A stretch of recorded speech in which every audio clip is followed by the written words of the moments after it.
Plus L आप क्या निकालेंगे बेटा, 6s का n प्लस एन आप निकालेंगे, 6 plus 0 is equal to 6।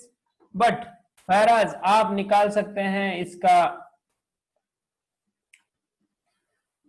4f का n प्लस एल। अभी मुझे बेटे ने बताया, क्या बताया ना, 4f का सर मैं लूंगा n इज इक्वल टू 4 और l इज इक्वल टू लूंगा 3, तो यहाँ पर 7 आ गया। तो मैंने क्या बताया था कि जिसका n प्लस एल वैल्यू सबसे कम होगा वो पहले फिल होगा। तो यहाँ पर इसी रूल के हिसाब से हमें 6s को पहले फिल करना है, उसके बाद हमें फिल करना है 4f को। Okay,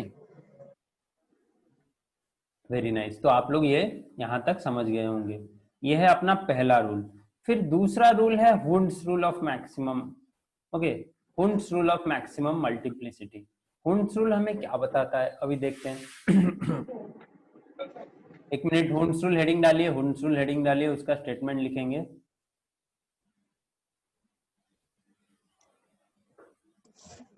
Hund's rule of maximum multiplicity, Hund's rule heading डालिए, उसका स्टेटमेंट लिखेंगे।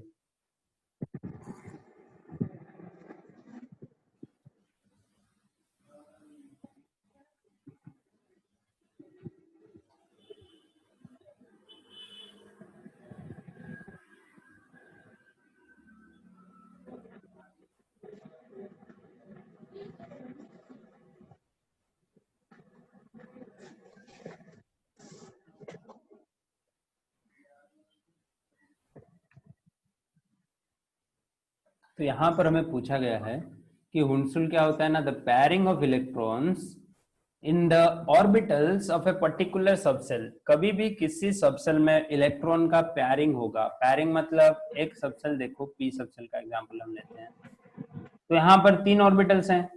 तो आपको पता है कि मैं अगर पहले फिल करूंगा ऐसे 3 इलेक्ट्रॉन फिल करूंगा, और उसके बाद जो चौथा इलेक्ट्रॉन आएगा वो कहाँ जाएगा, यहाँ पर कुछ पेयरिंग ऐसे करेगा। पेयरिंग मतलब 2 इलेक्ट्रॉन एक ऑर्बिटल में एक साथ रहेंगे। तो ये जो पेयरिंग का रूल है ना, इन्होंने हुंड्स ने दिया क्या ना, अगर एक ऑर्बिटल में पेयरिंग हो गया तो उसके बाद कोई दूसरा नहीं घुस सकता उसके अंदर। अगर पेयरिंग नहीं हुआ है और वो सिंगली ऑक्युपाइड है, अगर वो सिंगली ऑक्युपाइड है तो उसके साथ एक आएगा, एक दूसरा इलेक्ट्रॉन आएगा, पर वो कैसा होगा ना, ऑपोजिट स्पिन का होगा। अगर ये प्लस हाफ स्पिन में है तो ये जो incoming electron minus half spin में होगा। कभी भी आप ऐसे नहीं रखोगे, 2 सेम स्पिन के इलेक्ट्रॉन एक ऑर्बिटल में नहीं रख पाओगे आप। ये रॉन्ग है, ये रॉन्ग है, ये राइट है, समझ रहे हो। एक प्लस हाफ होगा, एक माइनस हाफ होगा, ये सही है। आप 2 प्लस हाफ नहीं रख सकते, 2 माइनस हाफ नहीं रख सकते। ये तो अपने स्पिन क्वांटम नंबर में ने भी हमें सिखाया था, ये तो स्पिन क्वांटम नंबर ने भी हमें सिखाया था। तो वेरी नाइस, हुंड्स रूल के बारे में आपको डिटेल में पता चल गया है अभी। और हुंड्स रूल इसीलिए बताता है कि हाफ फील्ड ऑर्बिटल और full filled orbital more stable होते हैं। हुंड्स रूल इसीलिए बताता है कि हाफ फील्ड ऑर्बिटल और full filled orbital more stable होते हैं। और क्यों स्टेबल होते हैं ना, उनका एक्सचेंज एनर्जी ज्यादा होता है, उनका एक्सचेंज एनर्जी ज्यादा होता है। तो सर ये एक्सचेंज एनर्जी वाला फंडा क्या है, ये एक्सचेंज एनर्जी जो टर्म है इसका नाम क्या है और इसका रोल क्या होता है, तो उसके बारे में अभी हम पढ़ेंगे। एक्सचेंज एनर्जी के बारे में अभी हम पढ़ेंगे। आप हुंड्स रूल जरा लिख लीजिए। ओके, और एक्सचेंज एनर्जी पढ़ने के बाद हम पाउलिस एक्सक्लूजन प्रिंसिपल पढ़ेंगे, और पाउलिस एक्सक्लूजन प्रिंसिपल के बाद हम सारे इलेक्ट्रॉनिक कॉन्फ़िगरेशन लिखेंगे। और यहीं पर अपना जो लंबा चौड़ा एटॉमिक स्ट्रक्चर वाला चैप्टर, जिसको हमने 17 लेक्चर लेके पढ़ाए हैं, 17 लेक्चर, समझ रहे हो, 17 into 40 minutes, average 30 to 40 minutes हर लेक्चर रहते हैं। तो बहुत लंबा चैप्टर है भाई, आप लोगों का ये कंप्लीट होगा कम से कम। और इसके बाद एक छोटा सा चैप्टर है पीरियोडिक टेबल, वो तो आपने 9th-10th में भी अच्छे से पढ़ा है, तो उसको कंप्लीट करेंगे। पहले ये चैप्टर अच्छे से हम कंप्लीट करते हैं। और यहाँ पर मैं आपको चांस देता हूँ कि जितने भी डाउट्स हैं अभी पूछ लीजिए, जितने भी डाउट्स हैं अभी पूछ लीजिए। बाद में अब अगर हम पीरियोडिक को चले गए तो एटॉमिक का डाउट आपका वैसे का वैसा रह जाएगा, आप पूछ नहीं पाएंगे, समझ रहे हो। आप पढ़ोगे तो पूछोगे ना, अभी आप पढ़ रहे हो मेरे साथ रिसेंटली तो पूछ लो, तब आप नहीं पढ़ोगे तो कैसे पूछोगे। तो stabilisation effect, exchange energy. Okay, exchange energy के बारे में अभी बात करते हुए हम बोलेंगे कि सर एक्सचेंज एनर्जी क्या होता है ना। देखिए, अगर एक इलेक्ट्रॉन किसी दूसरे इलेक्ट्रॉन के साथ पेयर करने की कोशिश करेगा, पेयर करने की कोशिश करेगा, देखिए यहाँ पर हाफ फील्ड है। हाफ फील्ड है मतलब ये एक डी ऑर्बिटल है। डी सबसेल में आपको पता है 5 ऑर्बिटल होते हैं, 1 2 3 4 5। तो यहाँ पर 4 पांचों ऑर्बिटल में एक एक इलेक्ट्रॉन जमा है। तो ये जो एक इलेक्ट्रॉन अगर जंप करके किसी के साथ पेयरिंग करने की कोशिश करेगा तो उसके पास 4 और अलग ऑप्शंस रहेंगे। अगर ये 1 वाला इलेक्ट्रॉन 2 के साथ पेयर कर सकता है, 1 वाला इलेक्ट्रॉन 3 के साथ पेयर कर सकता है, 1 वाला इलेक्ट्रॉन 4 के साथ पेयर कर सकता है। अरे प्यार नहीं, पेयर, पेयर, PAIR, ओके, प्यार नहीं। फिर 1 वाला इलेक्ट्रॉन 5 के साथ पेयर कर सकता है। तो यही जो है ये 4 एक्सचेंज एनर्जी का पॉसिबिलिटी, पर यहाँ पर 3 का पॉसिबिलिटी है और यहाँ पर 2 का पॉसिबिलिटी है। वैसे आपको नीचे दिखा देता हूँ अभी, एक सेकेंड। और यहाँ पर 1 का पॉसिबिलिटी है। तो देखिए हाफ फील्ड में इतने ज्यादा एक्सचेंज एनर्जी हमें मिल रहे हैं, इतने ज्यादा हमें एक्सचेंज एनर्जी मिल रहे हैं कि हाफ फील्ड हमारा जो होता है स्टेबल होता है। हाफ फील्ड कॉन्फ़िगरेशन स्टेबल होता है बिकॉज वहां पर बहुत ज्यादा एक्सचेंज एनर्जी हमें मिल रहे हैं।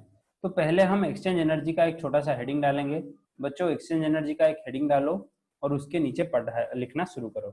whenever two or more electrons with same spin are present in a degenerate orbital of a subshell, then these electron tends to exchange their position। वो अपने पोजीशन को एक्सचेंज करते हैं randomly.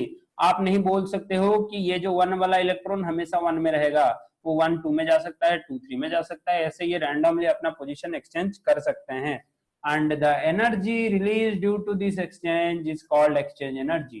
The energy released due to this exchange is called exchange energy। बहुत बढ़िया, बहुत ही simple फंडा है, आपने कॉपी में ये लिख लेना, अभी अपने कॉपी में ये अभी लिख लेना। तो जल्दी से लिखिए, आगे चलते हैं। When subshell is half filled or completely filled, the exchange energy is maximum। ये बहुत ही बढ़िया फंडा है, अगर हाफ फिल्ड हुआ तो भी एक्सचेंज एनर्जी मैक्सिमम होगा और कंप्लीटली फिल्ड हुआ तो भी एक्सचेंज एनर्जी मैक्सिमम होगा। तो आपको पता है कि हाफ फिल्ड ज्यादा स्टेबल होता है या फुल फिल्ड ज्यादा स्टेबल होता है, तो यहाँ पर हाफ फिल्ड और फुल फिल्ड के बीच फुल फिल्ड ज्यादा स्टेबल होगा। अगर आपको मैं पूछूंगा कि सर D10 और D5 के बीच कौन ज्यादा स्टेबल है ना, D5 ज्यादा स्टेबल है बिकॉज D10 ज्यादा स्टेबल है बिकॉज D10 में नंबर ऑफ एक्सचेंज एनर्जी ज्यादा आते हैं, उससे कम आते हैं D5 में और उससे कम आते हैं D0 में, और बाकी सब जो D1 D2 यहाँ पर रह जाएंगे, D1 D2 D3।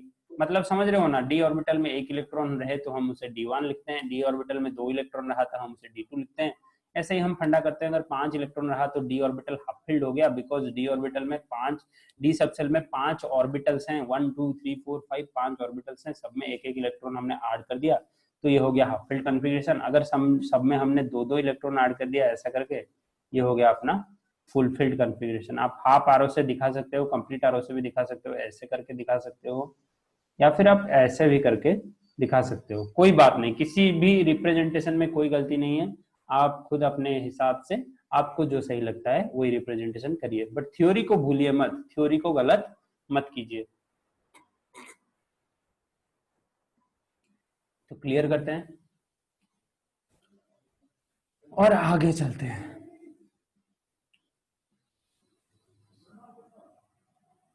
अपना आखिरी प्रिंसिपल आज का, पाउलिस एक्सक्लूजन प्रिंसिपल। उसके बाद हम इलेक्ट्रॉनिक कॉन्फ़िगरेशन लिखना शुरू करेंगे सारे एलिमेंट्स का, अप टू 36 सबका इलेक्ट्रॉनिक कॉन्फ़िगरेशन लिखेंगे और मुझे आप ही लोग बताओगे सर किसका क्या होगा। तो अभी एक छोटा सा हेडिंग डालो, पाउलिस एक्सक्लूजन प्रिंसिपल। ये 2 मिनट का टॉपिक है, 2 मिनट का टॉपिक है पाउलिस एक्सक्लूजन प्रिंसिपल। इसमें से कुछ ज्यादा क्वेश्चन आपका नहीं आता, पर जो भी आता है हम इसी चेक पॉइंट में ही डिस्कस कर देंगे। क्या बताया गया कि no two electrons in any atom can have same set of 4 quantum numbers। अरे भाई ये तो बिल्कुल बेसिक चीज है कि कोई भी एटॉम में 2 इलेक्ट्रॉन कभी भी same set of quantum number नहीं शो कर सकते। क्वांटम नंबर के बारे में हमने पहले पढ़ा है, आप लिख लीजिए, स्टेटमेंट लिख लीजिए। क्वांटम नंबर के बारे में हमने पहले पढ़ा है, प्रिंसिपल, फिर अजीमुथल L, फिर मैग्नेटिक M, फिर स्पिन S। तो अगर हमने देखा था कि अगर 1 के लिए ये सब भी इक्वल हो गए 1 0 0, पर यहाँ पर स्पिन में तो डिफरेंस है ना, प्लस हाफ एक का होगा तो एक इलेक्ट्रॉन का माइनस हाफ होगा, ये आपको तो पता है भाई, ये आपको तो पहले से पता है। तो अगर ये आपको पता है तो यहाँ पर आप एक दूसरा पॉइंट भी डाल सकते हैं कि अगर मेरे पास 2 इलेक्ट्रॉन है एक ही एटॉम में से, अगर मैंने एक ही आयरन या फिर गोल्ड का एटम उठाया, सोने का एटम उठाया और उसमें से 2 इलेक्ट्रॉन निकाले, तो उनका जो क्वांटम नंबर का सेट है क्वांटम नंबर का सेट है, मतलब n, l, m और s ये कभी सेम नहीं होंगे। अगर 3 क्वांटम नंबर भी सेम हो गए ना तो चौथे में तो सर चेंज हो ही जाएगा, बिकॉज स्पिन एक का अगर प्लस हाफ होगा तो वहीं पर दूसरे का स्पिन तो माइनस हाफ होने के लिए बाध्य होता है। तो ये वाला पार्ट आपने समझ लिया। तो देखते हैं हीलियम के बारे में, यहाँ पर एक छोटा सा एग्जाम्पल दिया गया है, आपने स्टेटमेंट लिखा, अब हीलियम का ये छोटा सा एग्जाम्पल लिखिए और हम करेंगे सारे इलेक्ट्रॉन्स का इलेक्ट्रॉनिक कन्फिग्रेशन। सारे इलेक्ट्रॉन्स का इलेक्ट्रॉनिक कन्फिग्रेशन ये बहुत ही इंपॉर्टेंट पार्ट है बेटा, जब तक आप साइंस पढ़ोगे तब तक ये आपका पीछा नहीं छोड़ेगा। Electronic configuration, first electron, second electron. Helium में कितने इलेक्ट्रॉन होते हैं? 2 इलेक्ट्रॉन होते हैं, उसको हम लिखते हैं 1s2। और पहला इलेक्ट्रॉन का क्वांटम नंबर होता है 1s0 प्लस हाफ, और दूसरे इलेक्ट्रॉन का क्या होगा? 1s0 और माइनस हाफ। जब सब सेम हो जाएंगे तब स्पिन डिफरेंट हो जाएगा। कभी चारों quantum number never be same, maybe 3 quantum numbers can be equal, like this case 3 quantum numbers may be equal, but चौथा जो क्वांटम नंबर है वो आइदर पॉजिटिव स्पिन में देगा या फिर नेगेटिव स्पिन में देगा। ऐसे अगर 3 क्वांटम नंबर में से यहाँ पर मैग्नेटिक अगर चेंज हो गया तो यहाँ पर आप स्पिन प्लस हाफ रख सकते हैं। अगर मैग्नेटिक यहाँ पर 0 और 1 हो गया तो ऐसे आप खुद ही धीरे धीरे जब इलेक्ट्रॉनिक कन्फिग्रेशन लिखेंगे तो आप खुद ही सॉल्व कर पाएंगे। ओके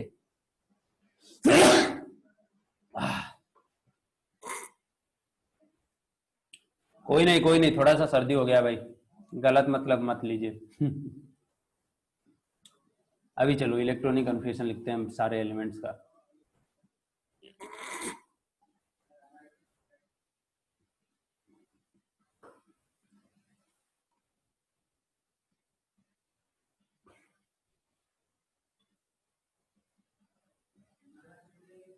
तो हाइड्रोजन में कितने इलेक्ट्रॉन हैं? एक ही इलेक्ट्रॉन है, तो एक ही इलेक्ट्रॉन 1s में जाएगा। ये कौन सा प्रिंसिपल है भाई? 1s 2p 2s 3p 3d 4s 4p, ये कौन सा प्रिंसिपल है? अबव प्रिंसिपल है। यहाँ पर थोड़ा सा गलत हुआ है, ये 4s को यहाँ पर लाना है, 3d को यहाँ पर लाना है, ऐसे करके अपना कंप्लीट करना है। आपको अबव प्रिंसिपल को दिमाग में रखना है, ये तो लीनियरली लिख लिया है। तो 1s में एक इलेक्ट्रॉन रहेगा हाइड्रोजन का, आपको ये पता है। लिथियम में 2 इलेक्ट्रॉन, हीलियम में 2 इलेक्ट्रॉन रहेंगे 1s में। लिथियम में देखो s ऑर्बिटल का कैपेसिटी तो सर 2 है, तो जो तीसरा इलेक्ट्रॉन आएगा वो 2s में चला जाएगा। सिमिलरली बेरिलियम में 2 इलेक्ट्रॉन रहेंगे 1s और 2s दोनों में।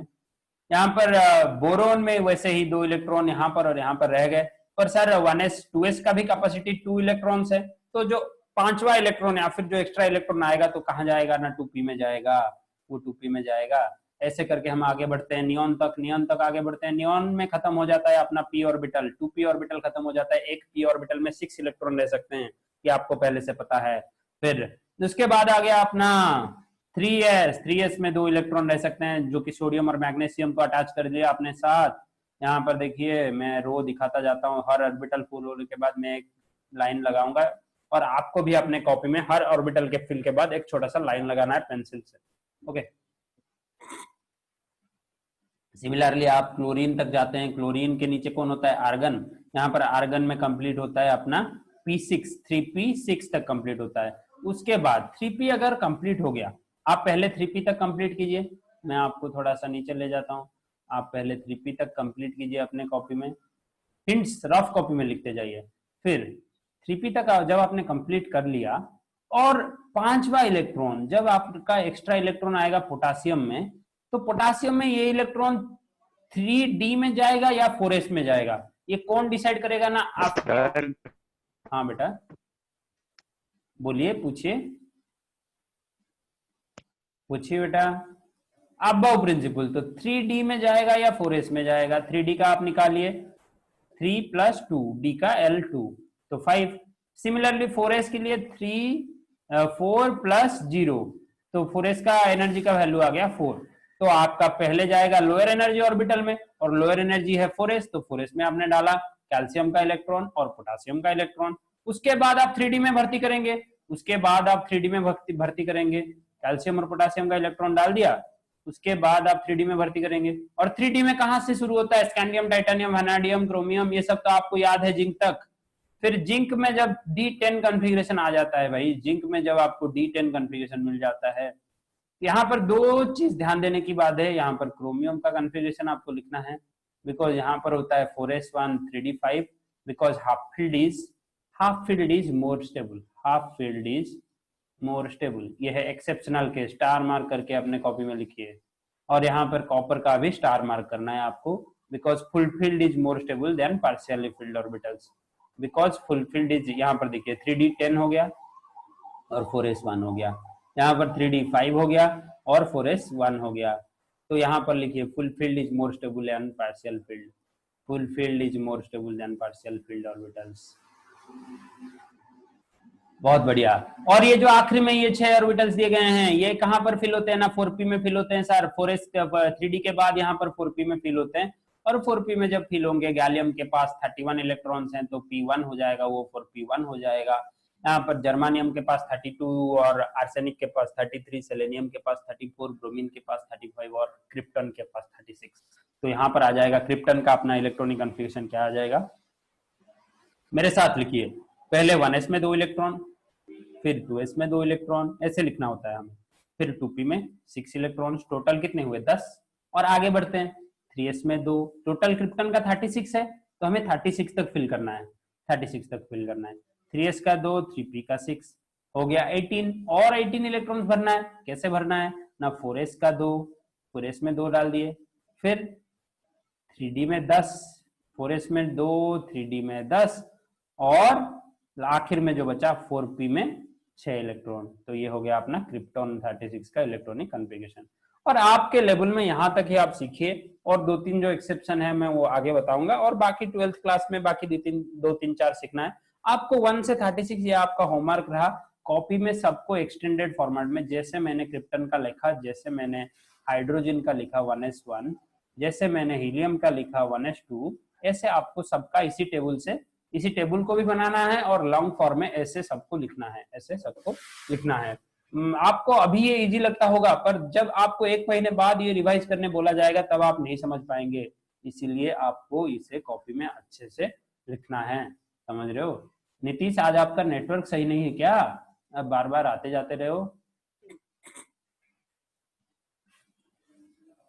और यहाँ पर एक एक्स्ट्रा पॉइंट है, यह आपके सिलेबस में नहीं है, बट यहाँ पर मैग्नेटिक बिहेवियर ऑफ आयंस। एक आयन का मैग्नेटिक प्रॉपर्टी हम कैसे निकालते हैं, एक आयन का हमें मैग्नेटिक प्रॉपर्टी ऐसे निकालने का मौका मिलता है, mu is equal to n into n plus two का whole root over, mu into is equal to n plus two का whole root over, where n is equal to number of unpaired electrons. लिख लीजिए, where n is equal to number of unpaired electrons. ये फॉर्मूले से आप छोटे छोटे question solve कर सकते हैं। जैसे कि नंबर ऑफ अनपेयर्ड इलेक्ट्रॉन आप कैसे निकालते हैं, यहाँ पर 1 इलेक्ट्रॉन अनपेयर्ड है, यहाँ पर 1 इलेक्ट्रॉन अनपेयर्ड है, यहाँ पर 1 है, यहाँ पर 1 है, यहाँ पर 1 है। अनपेयर्ड इलेक्ट्रॉन क्या होता है, जब आप इलेक्ट्रॉनिक कॉन्फ़िगरेशन बनाते हैं किसी का, मैंने अगर p में 4 इलेक्ट्रॉन रखे हैं, p में p4 रखा है, तो एक ऐसा, एक ऐसे, एक ऐसे, ओके। फिर ये हो गया पेयरिंग, और बाकी ये जो दोनों बच गए, बाकी ये जो दोनों बच गए अनपेयर्ड, तो यहाँ पर n इज इक्वल टू 2 आ जाएगा। और मैग्नेटिक क्या आ जाएगा अपना, मैग्नेटिक मोमेंट आ जाएगा 2 इंटू 2 प्लस 2 4 का रूट ओवर, या फिर √8। ऐसे ही डिफरेंट वैल्यूज आएंगे। अगर n का वैल्यू 1 हुआ तो 1 इंटू 2 √3, ओके। 1 इंटू 2 प्लस 1 क्या 3, तो √3 आ जाएगा। ऐसे ही अपना इलेक्ट्रॉनिक कॉन्फ़िगरेशन का हम मैग्नेटिक मोमेंट निकाल सकते हैं। यहाँ पर आपको 2-3 एग्जाम्पल दिया गया है, आयरन +2 का दिया गया है, क्रोमियम का दिया गया है। आप खुद ये सब निकाल सकते हैं कैसे, इनका इलेक्ट्रॉनिक कॉन्फ़िगरेशन आपको पूरा लिखना है। उसके बाद यहाँ पर नंबर ऑफ अनपेयर्ड इलेक्ट्रॉन्स आपको गिनना है। इलेक्ट्रॉनिक कॉन्फ़िगरेशन आपको ऐसे लिखना पड़ेगा, ऐसे अपने फुल फॉर्म में। क्या अगर 3D का पूछा गया तो वहां पर आपको 5 डिफरेंट ऑर्बिटल्स 3D में बनाने होंगे। अगर 3D में 5 इलेक्ट्रॉन है तो आपको ऐसे लिखना होगा 1 2 3 4 5, और ये पांचों ही अनपेयर्ड है, पांचों ही अनपेयर्ड है, और यहाँ पर आपका n इज इक्वल टू आ जाएगा 5। और ये जो n है नंबर ऑफ अनपेयर्ड इलेक्ट्रॉन्स होता है, ये जो n है नंबर ऑफ अनपेयर्ड इलेक्ट्रॉन्स होता है, ओके। Very nice. और यहाँ पर जो उसका यूनिट है bm for Bohr magneton, bm for Bohr magneton, और बोर मैग्नेटन का वैल्यू आता है ऐसा कुछ 9.27 into 10 to the power -24 joule per tesla, joule per tesla. अरे भाई मैं अपने चैनल की प्रमोशन नहीं कर रहा हूँ, यहाँ पर नाम ही है टेस्ला। निकोलस टेस्ला के नाम पर ये यूनिट दिया गया है, इलेक्ट्रिक मैग्नेटिक फील्ड का यूनिट। बिकॉज मैग्नेटिक फील्ड के ऊपर पहले उन्होंने ही काम किया था और उनका सपना था कि दुनिया को फ्री इलेक्ट्रिसिटी दें, फ्री इलेक्ट्रिसिटी, हर जगह इलेक्ट्रिसिटी भर दे फ्री में। तो वो सपना तो अधूरा रह गया, आगे कोई अगर काम करेगा आप में से तो वो सपना पूरा कर सकता है टेस्ला सर का।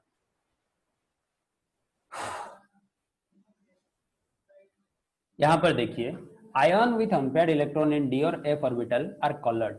जहां पर डी और एफ ऑर्बिटल में आयन बचते हैं वहां पर वो कलर्ड होते हैं। क्यों कलर्ड होते हैं ना? बिकॉज ऑफ डी डी और F F transition, D D transition और एफ एफ ट्रांजिशन। इसके बारे में हम आगे पढ़ेंगे। अभी आप लिख लीजिए कि जो कलर होता है, जो कलर होता है डी और एफ ऑर्बिट्स में आयन का, उसका रीजन क्या है ना? डी डी ट्रांजिशन और एफ एफ ट्रांजिशन।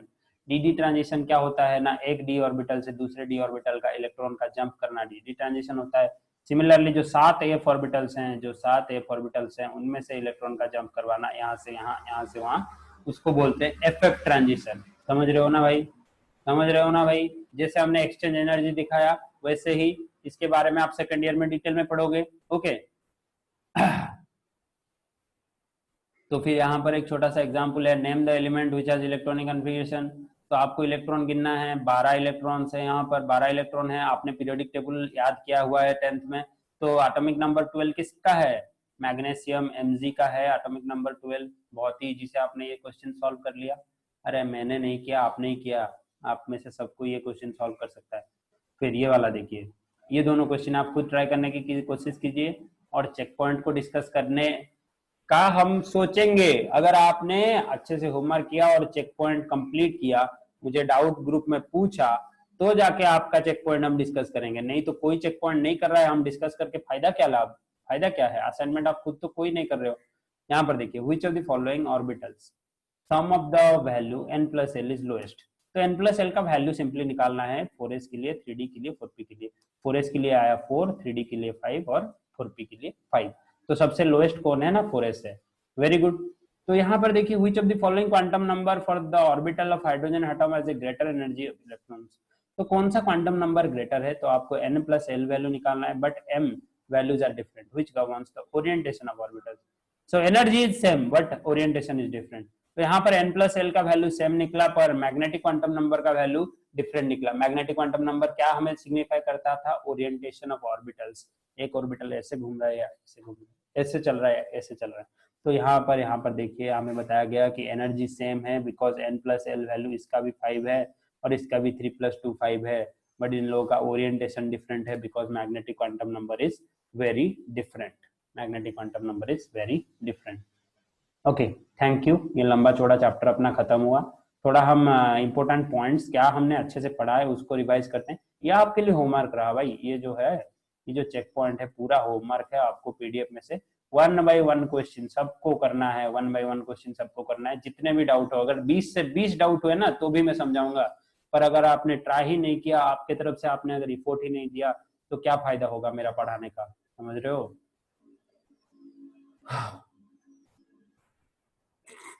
ये देखिए, मैग्नेटिक ऑर्बिटल से कुछ क्वेश्चन है। ये क्वेश्चन को आप खुद कर सकते हैं।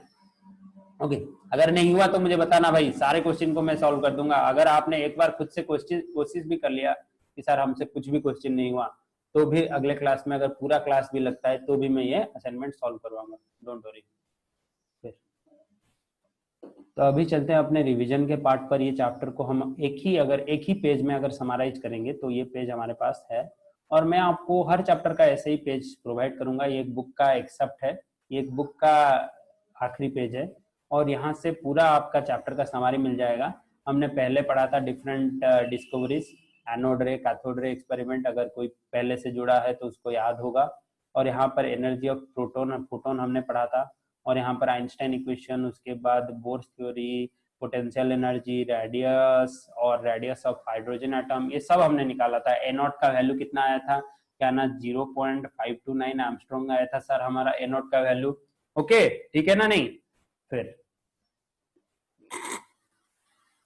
आगे चलते हैं। यहाँ पर हमने पढ़ा था आयनाइजेशन एनर्जी के बारे में पढ़ा था, वेलोसिटी ऑफ इलेक्ट्रॉन के बारे में पढ़ा था, एनर्जी के बारे में पढ़ा था, रायडबर्ग कांस्टेंट के बारे में भी हमने पढ़ा था। और देखते हैं क्या हमने पढ़ा था पूरे चैप्टर में।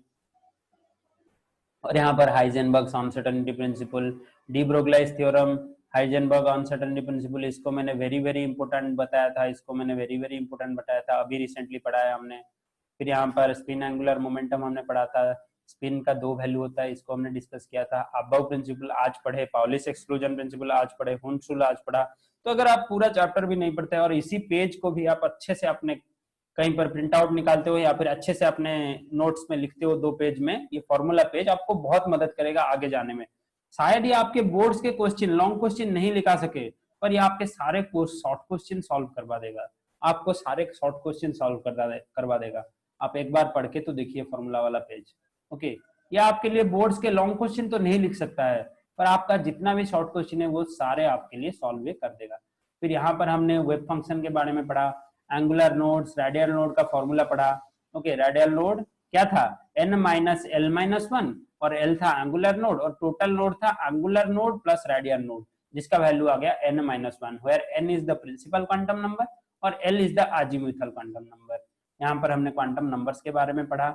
अजीमुथल क्वांटम नंबर हमारे ऑर्बिटल के शेप के बारे में बताता है, और s ऑर्बिटल का शेप होता है स्फेरिकल, p का डम्बल, d का डबल डम्बल, f का कॉम्प्लिकेटेड, ये हमने पढ़ा था। और सारे का स्ट्रक्चर भी ड्रॉ किया था, याद करो ऋषिकेश, हमने सारे स्ट्रक्चर्स भी ड्रॉ किए थे। फिर और हमने पढ़ा था यहाँ पर sp-df ऑर्बिटल्स का l का वैल्यू, और g ऑर्बिटल के बारे में मैंने बताया था, यहाँ पर h ऑर्बिटल और होता है, उसका l का वैल्यू होता है 5। और ये हमने था ऑर्बिटल एंगुलर मोमेंटम और स्पिन एंगुलर मोमेंटम दोनों के बारे में पढ़ा था हमने। और एक ऑर्बिट में कितने इलेक्ट्रॉन रहते हैं, 2n स्क्वायर रूल आपने बचपन से ये पढ़ा है, 2n स्क्वायर रूल आपने बचपन से पढ़ा है 9th क्लास में। 9th क्लास में आपने पढ़ा था ना 2n स्क्वायर रूल, तो यहाँ पर भी हम उसी को और एक बार अच्छे से डिस्कस किए। ओके, तो यहीं पर अपना लंबा चौड़ा टॉपिक खत्म हुआ। आपका होमवर्क क्या रहा, चेक पॉइंट कंप्लीट करना और सारे एलिमेंट का 36 तक सबका इलेक्ट्रॉनिक कॉन्फ़िगरेशन लिखना। और उसके बाद अगले क्लास में 10 मिनट हम इसके ऊपर रिवाइज करेंगे। आपके सारे डाउट्स जो चेक पॉइंट में से निकलेंगे या फिर इलेक्ट्रॉनिक कॉन्फ़िगरेशन में से निकलेंगे, उसको सॉल्व करेंगे। और उसके बाद जितने भी आप इलेक्ट्रॉनिक कॉन्फ़िगरेशन लिखते हो और जो असाइनमेंट करते हो, सबको मुझे ग्रुप में मैसेज करना है या फिर पर्सनली मैसेज करना अपना फोटो कॉपी लेके अपने नोट्स का। ओके, और कैसे आपने इस चैप्टर का नोट मेंटेन किया है, मुझे एक ऊपर से रिवाइज मतलब क्या समरी एक बता देना कि सर हमने ऐसे ये वाला नोट अपना मेंटेन किया है, तो मैं बता सकता हूँ कि आपको क्या डेवलपमेंट करना है क्या नहीं करना है। Okay, thank you. और आज का क्लास तो जल्दी खत्म हो गया, अगर कुछ पूछना है, कुछ बातें करनी है तो कर लो, नहीं तो आगे चलते हैं। कुछ पूछना है, कुछ बातें करना है तो कर लो, नहीं तो आगे चलते हैं बेटा। क्या बोलते हो?